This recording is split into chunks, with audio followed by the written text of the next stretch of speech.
Did you know the other side is calling?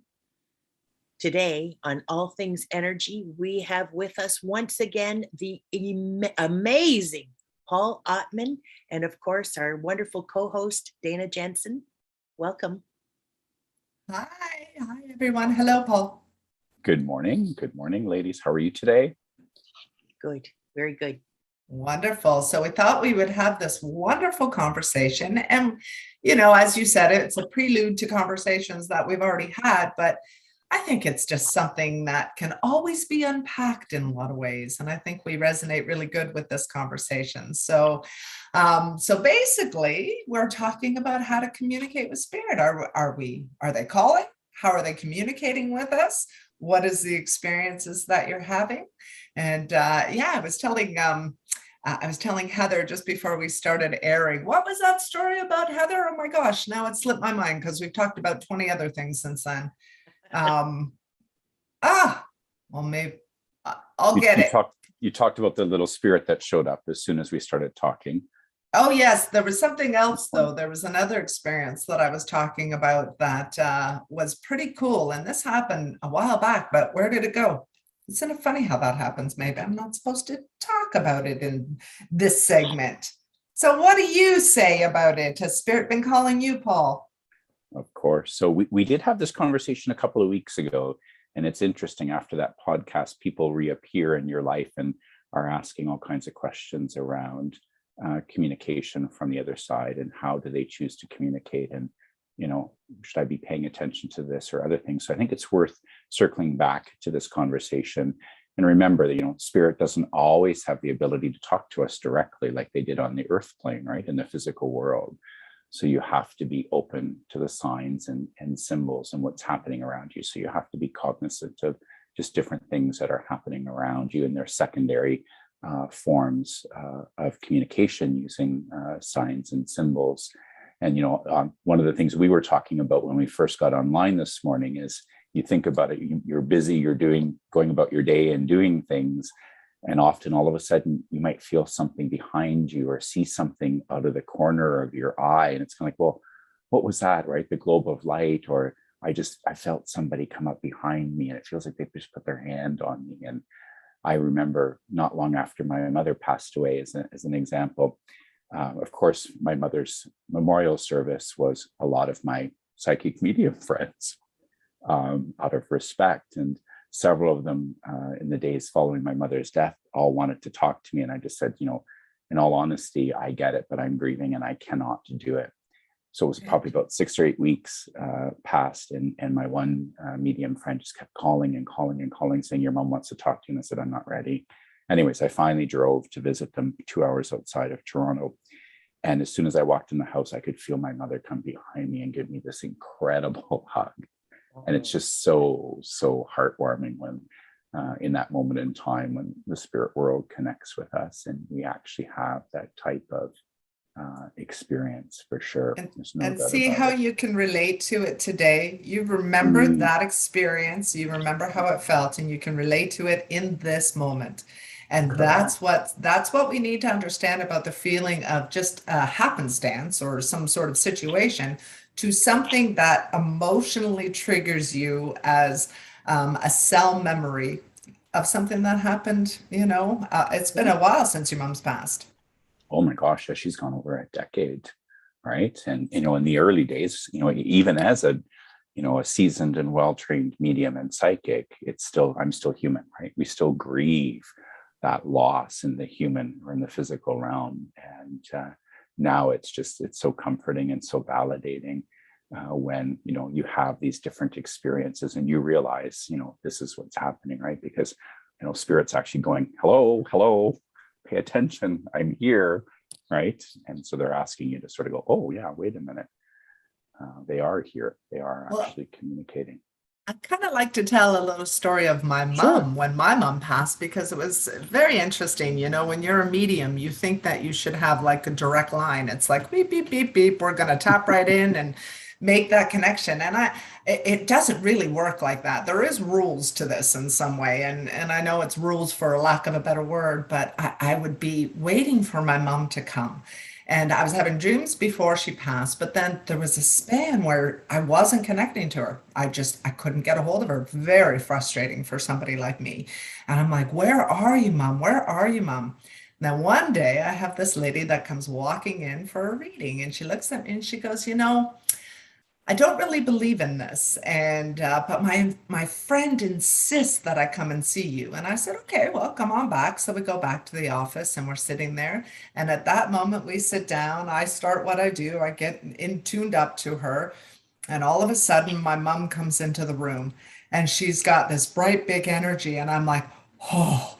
And it took my breath away. And I looked at this lady, and I said, my mom has just come into this reading. And I said, and I haven't spoken to her since she's passed. And I said, and she's standing with a young blonde lady, and she's got a ponytail. She's young, early 30s. And my mom keeps mentioning the day she died. And I said, my mom died July 10th last year. And this woman started sobbing instantly. She's like, oh my God. And apparently her daughter and my mother left this world the same day. Yeah. And this one, and I looked at that woman and I said, you were supposed to come and see me 6 months ago. And she goes, I was. And so my mom waited for that to make it that profound, where it was unmistakable that this is what it was. And we sat there for an hour bawling our eyes out. It was quite an amazing experience. And in one of those stories I'm still telling 12 years later. So it's got to be, it was amazing. Yeah. Just saying. Yeah.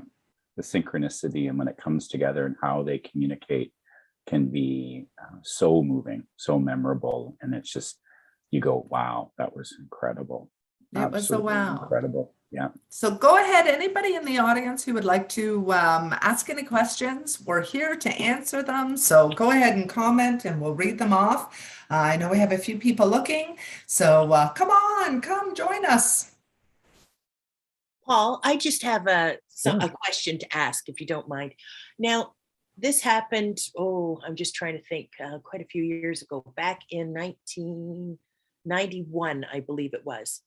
My husband and I were destitute, and we had moved to his grandfather's farm, and because we had lost everything through a business deal with a partner. So anyways, with that being said, it just puzzled me how it happened, because we were so successful, and then all of a sudden, that was it. We had absolutely nothing.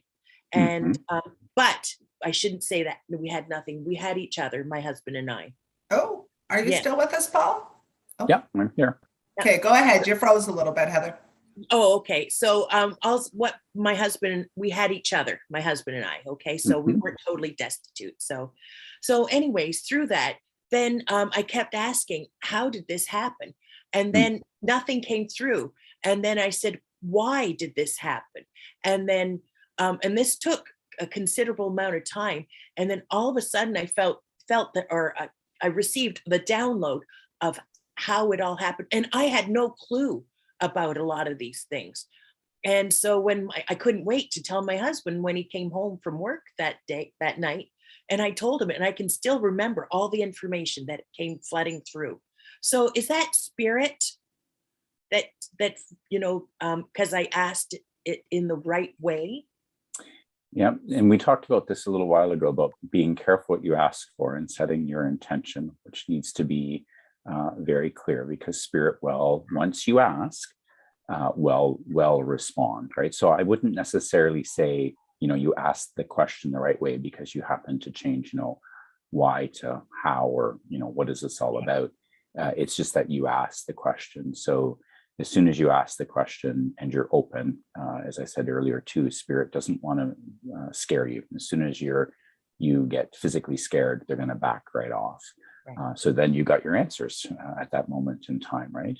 You may not have gotten it right away the first time you asked, but you probably were in a position at that moment in time where you were calm, your ego was in check at that moment in time, and then spirit began to download the information, because when you ask, they will respond. They're there and they will deliver, right? And you'll get it. In this case, obviously you got it as a download, and you might have actually physically heard them, or you had a understanding as they spoke to you.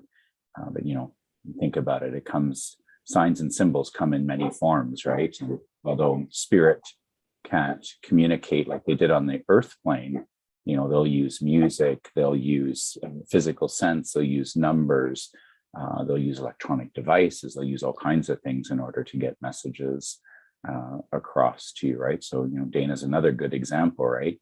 Her mom and this individual's daughter died on the same day. So hence her arrival was as powerful a message for Dana in this case as it was for that individual, because it just takes the right, again, divine timing, as I call it. Synchronicity. That's exactly what it is. And not only, just to add to that, sometimes it's a puzzle.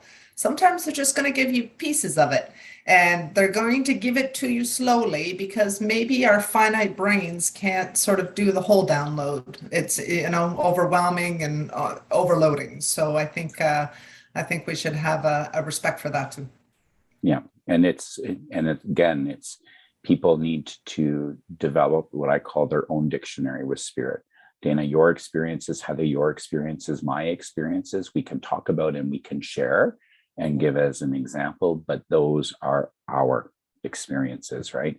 Just like picking up somebody that's written a book, and it's great information, but that is their experience. That is their relationship with spirit, not yours. And you can use it as an example, but you also have to be open and develop your own rapport, your own dictionary with spirit, right? It can't be mine, can't be yours, Dana. You have to develop your own, right? It come from your references. So it's almost like, when I'm seeing education, I see 3-ring binders. I always know it's about education when I see 3-ring binders. There's little signs and symbols that show you this is the conversation we're going to be talking about and unpacking. So if you see 3-ring binders, we're going to talk about education. And then I'm going to start asking questions above that. And I'm going to start looking at the picture a little bit more. And then the story unfolds. Yeah. And it's the one that I always joke about is years ago, I had a client come and visit me. And this particular individual had lost a granddaughter and really wanted to connect with the granddaughter, which is always good, right? We often would tell our clients, right, to think about who they like to connect with, in advance of coming for a reading. And sometimes they come through if that's what needs to be there and the messages are relevant, and other times it may not be the case. However, I chuckle about this one because this individual sat down in front of me and I looked at her and I said, I'm watching an episode of Will and Grace as you're sitting in front of me. And I said, you've got a little girl with you, a little baby girl. And she's like, yeah. She said, that's who I want to talk to. She said, can you pick up her name? I said, oh, Anastasia Beaverhausen, right? So that was Karen's, one of her aliases, her nickname. And sure enough, this child's name was Anastasia on the earth plane. But this is how, for me, sometimes that's the dictionary, right? Spirit will try to make that reference, right, to get the name across, versus sometimes just automatically saying her name is Anastasia. And anytime I hear a name, it always sounds like there's a reverberation or something. It's like they speak through a fan, or you remember when you were a kid and you talk into a fan? It sounds like that to me. Boom, boom, boom, boom, boom, boom, boom. And then I have to try and get the name out of that. So it's almost like, I don't know, there has to be a better way of doing that, or a better way of connecting to that. I'm going to have to maybe do a little bit more reference or something. But yeah, because it's not always so clear. No, but you think about the resonation of energy, right? We resonate at a physical energy level on the earth plane, which, being in physical life is a gift, but it is the densest form of energy, right? Spirit's vibration is much, much higher. So you have to come together, right? That's the old adage about meditation, right? It's that perfect place between conscious awareness and sleep, right? And then that's when the two energies actually come together and where you need to be to communicate with them. Well, I tell you, there's been some really crazy ghost stories that I've had. And, spirit doesn't always come around like you think they should. They don't always come in corporeal form. They do come in different ways. And if you can if you can not be scared and allow them to manifest in some way, it's quite an experience. I just kind of sit and relax, and I let the energy fill up, and I allow the experience to happen, because number one, it's still to this day is the most fascinating thing you're ever going to experience. And that's really what it is. It's like, you get kind of snatched out of time and space, and you're in this zone, and all of a sudden you're communicating. Oh yeah, I was going to tell you, I went to this ghost hunt thing, and we were doing a ghost hunt in this old museum, and it was really interesting. It just came to me, and it was a cool story. But you remember those video cameras where they will kind of pick up the stick figures of the ghosts that come around, and you see them on the haunting shows? Well, this guy had the computer that did this, and I was sitting on a bench, and I was a little stick figure. And I'm sitting here looking up like this, because I can feel this energy that's jumping up and down. I can't see it, but it's jumping up and down. And then all of a sudden it sits down on the bench and lays its heads on my lap. And I do this in the video because somebody's about ready to lay in my lap. And he's telling, I'm experiencing this, I'm telling him what he's doing, or I'm doing the actions to it, and he's like, oh, he's laying in your lap as soon as I do this. So he was following the stick figure, and it was just such a cool experience. It was one of those really neat nights where you were like, okay, but he was bouncing around on the bench, and I could feel him, and he was like, oh, I'm just gonna have a nap here. It was quite the experience. So yeah, that was the story that I was telling earlier. So they do right. come in different ways. You can feel that energy that's beside you, and it's great when you have some mechanism of some sort of equipment that can catch that as well. So I like that stick figure program, or whatever it is. Yep. That one feels good to me for some reason.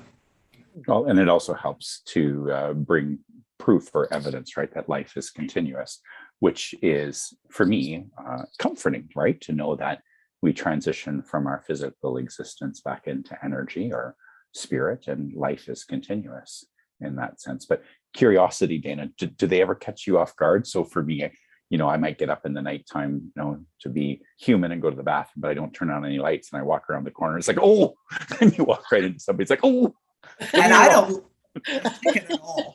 I actually am quite startled by it, but I'd be startled if there was a person standing there too. So it startles me, it jumps me, and I'm thinking my heart can't handle this. I am 52 years of age, so it's sort of like, I don't like that. I would rather be in that meditative, theta state of mind where I'm able to sort of just feel the energies and communicate what's around me, kind of thing, other than being startled. And they're not there for nefarious reasons, but it does bother me still to this day. Because you're just simply not expecting it. We were recently on holidays, and this is an interesting one that got brought up. We were out for a bike ride, and one of the hotel staff was leading the bike ride through the different areas we were going in Cancun, and her and I were chit-chatting, and she was asking me some questions, and I happened to say something about at one point working as a medium, and so that sort of intrigued her, and she began to ask questions of me. And at one point in time, I did a little bit of rescue mediumship along the way, and her young daughter has been playing with the Ouija board. Actually, let me rephrase what I'm about to say. She started talking to me about her 10-year-old daughter who's experienced a werewolf and the paw of a werewolf, or as she referred to it, as the devil. And she was trying to explain to me in English, what her daughter would see in the bathroom. And now her daughter's afraid and doesn't want to, go home. And it's interesting because as soon as she said it, it was like, oh, well, she's played with the Ouija board, right? I saw the Ouija board, and I said, has she done this? Yeah. And we were talking about it a while ago, and it attracts the lesser entities past the earth plane who, want to be a little bit more mischievous in many regards, right? So I was talking to her about, that's kind of a, it's not a good thing to do in some regards, but giving her sort of the tools and the prayers of protection to sort of move that energy away. And years ago when I was doing rescue mediumship, and people may remember that rescue mediums, the two English ladies that used to come from Britain. So Alison Winrider and I are fairly good friends. And so she was educating me on actually how to do it, right? And there is a little bit of, fear, or a little bit of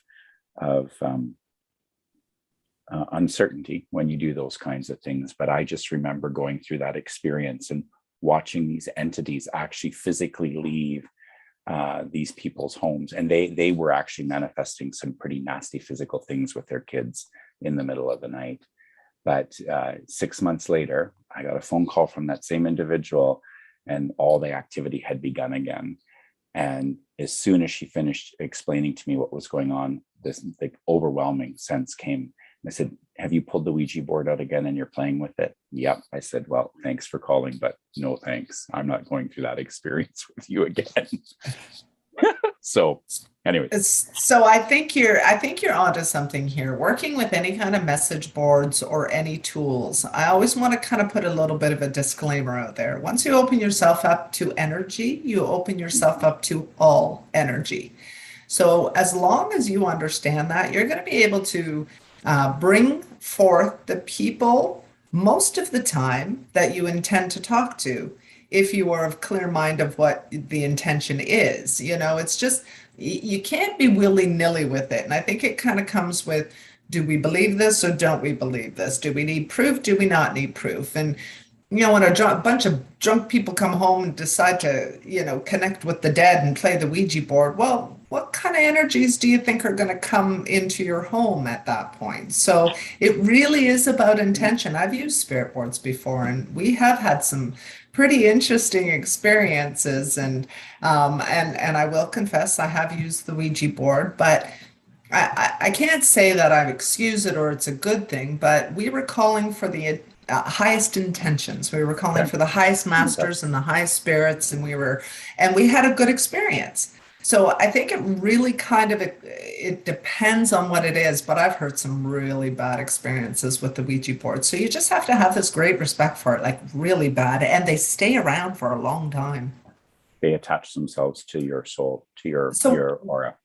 Paul, why do you think that they kind of go off into the shadows and then reimburse or come out? What do you think that is, or what do you understand it to be? Good question. So the old adage, we resonate at an energy level on Earth. When we transition back to spirit, we still have the same energy, and our lessons continue, right? So, regardless physical form or spiritual form, we still have lessons to learn, and our soul, continues on that journey of growth. And we have an ego, right? So, we have free will. And that sometimes alters our destiny, our path, but then we get back on it again. So, they just have not, this is a kind of a larger subject around heaven and hell too, right? In the belief system, but they just have not developed yet. They're still learning their lessons, right? So, we talked about the spheres of existence past the earth plane, and they just happen to resonate closer to the earth, a lower level of energy, and they're a little bit mischievous, and they still haven't learned their lessons, right? But what you were talking about is setting intention. And if your intentions are pure prayers of protection, then you ask for only the highest and the best, right? Which Absolutely. You're going to, spirit will respond to that and go to the higher realms of existence, and not necessarily the ones that are still, I call them mischievous, or still wanting to learn. And a good example is when we moved into this house, I walked into this house instantly and went, well, this is our house, we're buying it. But I didn't tell my significant other that there was a male entity in the house named Harold. Forgot to mention that, right? So we move in, right? I go off to work, and all of this nonsense begins to happen, like literally physically. Our bedroom, we have double doors. Our bedroom doors closed one morning. The room went perfectly cold. The dogs went crazy. The toilets would flush. The TV would go on and off, like all kinds of physical manifestations. I'm like, oh yeah, no big deal, right? My partner's like beside himself. Right? What the heck? Out the door, halfway down the road, calling me at work, screaming, going, I what's going on? I said, his name's Harold.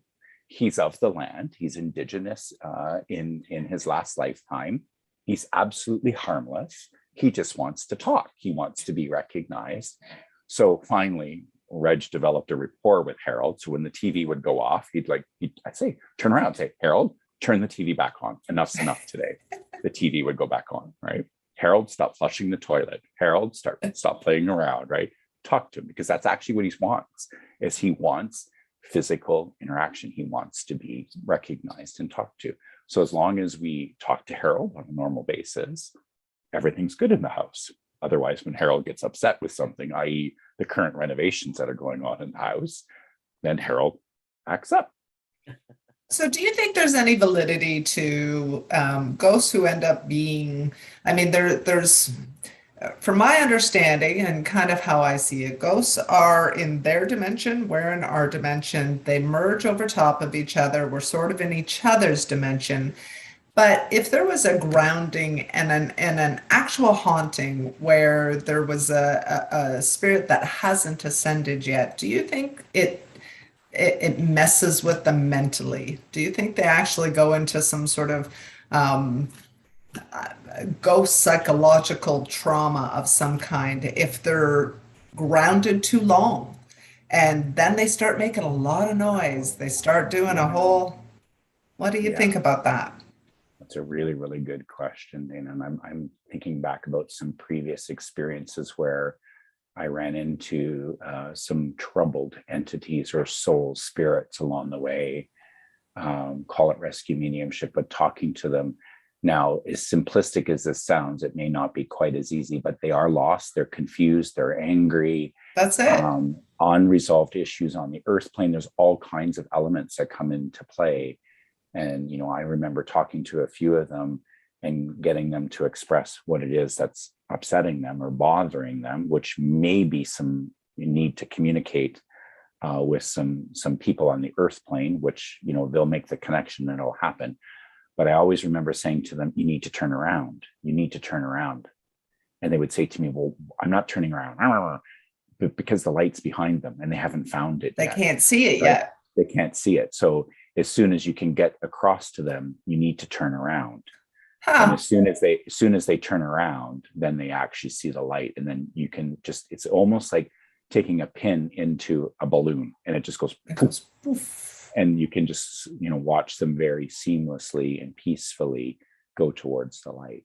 So I've actually had that experience, and it's a very interesting experience. And they do turn around, and then all of a sudden there's this bright beam of no light you've ever seen before. It really doesn't look like your natural light from your light bulbs or what have you.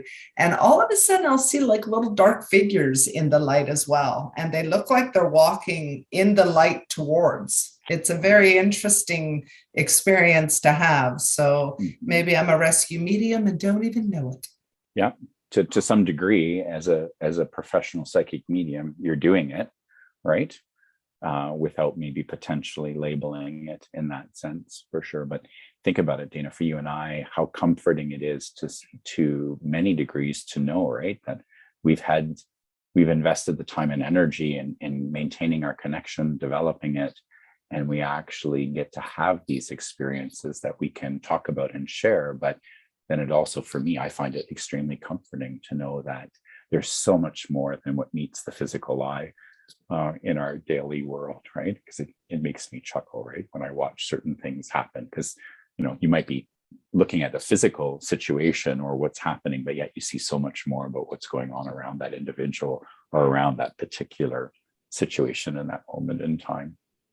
It all shows up like a movie. It does. Yeah. So Heather, is there anything you would like to, you've been quiet again. Well, it's just fascinating with what you're sharing. And I just love it. And I can relate to what you're saying, because before, like I said, I just thought that this was, normal. And so what you're saying is I am tapping into,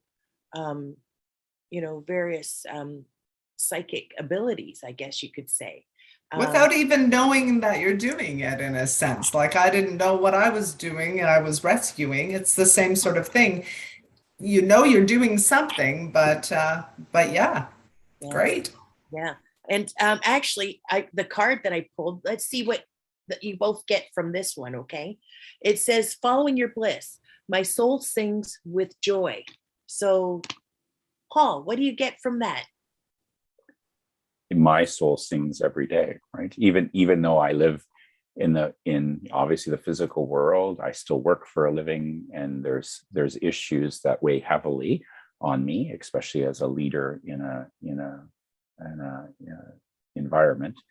But yet my soul sings every day, because I know that I can look at somebody holistically and ensure that I focus on people first, and then everything else after that. So my soul sings every day, knowing that there's so much more to life than what the average or any individual sees with their physical eye.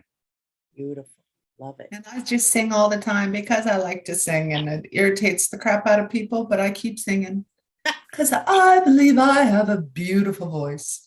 So there you go. Yes, that's it. That's what I think when I'm singing away. Yeah. Well, think about music though, Dana, right? It's one of the ways in which spirit chooses to communicate. And if you go back in ancient history, Beethoven and Mozart created music that spoke to the energy centers of the body. One of them was deaf. That's right. There's a tidbit of information to go way back in ancient history. Their music, they wrote music that spoke to the energy centers of your body, and they knew it too. And that's what I do when I'm doing, that's why you do those Om meditations. I think that frequency and the sound frequency, and if you look at it, you can create shapes out of sand when you inject sound to it. So if you can understand that and how you're sort of portraying it to your body, sound therapy, I've heard of it, I've seen it. I sing and it makes me feel better. You should see me in the car. I am like the best singer in the world, and you just feel better, I actually pocket dialed a friend the other day. I probably told this story, but I feel so bad because she sat there for 6 hours listening to me singing every single word of every single song, and I felt so bad for her. So, but you're sitting here and you understand that sound frequency is a good thing. Yeah. So, sorry. I was just going to say that's how healing is done on the other side of the veil. It's by sound and by color. So hence why music, sound on the physical earth plane is so important, and potentially why you have certain affinities to color, because they're attached to the energy centers of your body. So there's a little bit of a key to that, right? And understanding where your energy resides or where you may need healing. Where you may need, isn't that amazing? Yeah. I like that stuff. Yeah. So Heather, is there anything you wanted to close out with? Yes, well, actually, it's just another question to Paul. Paul, do you do speaking engagements on, various psychic discussions? You do that? I have in the past, yes, Heather. Yeah, wonderful. So people would be able to reach out to you through. Of course. Yeah. Okay. Very nice. Lovely. Yeah. My email for sure. You can publicize my email, and they can reach out. Go ahead, and I have publicized it, but go ahead and tell the audience just in case they don't look at the comments. First initial and last name. So it's POTTMANN at, and here I'm going to show my age, ymail.com, not Gmail, ymail.com. And I'll let you do the research on how old that is. That's fantastic. So we have a great, exciting show tomorrow. As far as we know, we're waiting for confirmation, but it'll be all about healing again and Reiki. You might want to say her name, or should we just wait until we get confirmation? Let's wait until we get confirmation. All right. Yeah. Okay. That sounds good. So everybody, we're going to wrap this up. Guys, we had a great show. We had lots of people watching, actually. Okay, I'm not going to say lots of people, but we have 5 people watching, and that was wonderful. I love it. I love it. It gets me so excited. And until next time. So let us know what you would like us to discuss as well. We're here to help in any way that we can. Between the 3 of us, I'm sure we can kind of, navigate through whatever spiritual modalities that we need to talk about. And if we can't figure it out, we'll find somebody who can. But go ahead and leave your comments of interest that or topics that will interest you. And Paul, are we going to see you next Thursday? We are going to see each other next Thursday, and I am being guided to suggest we have a conversation on spiritual numerology. Oh, I love it. Next week. We have had... We're going to talk numbers next week. That's good. great. Love it. I love the numbers and I love all of that. So we have had a discussion about that already. So we will actually just add on top of that. There you go. We're going to talk about life path, pinnacles, changes during your physical existence. Ooh, love it. Wonderful. Good. Okay. Yes. Always Wonderful. a pleasure. Yes. Thank you, Paul. Wonderful again to see you. Thank you. Big hugs, big love, everyone. Be well. Take care. Bye. Hi, hun. Wow. Wow. He's electrifying. My goodness.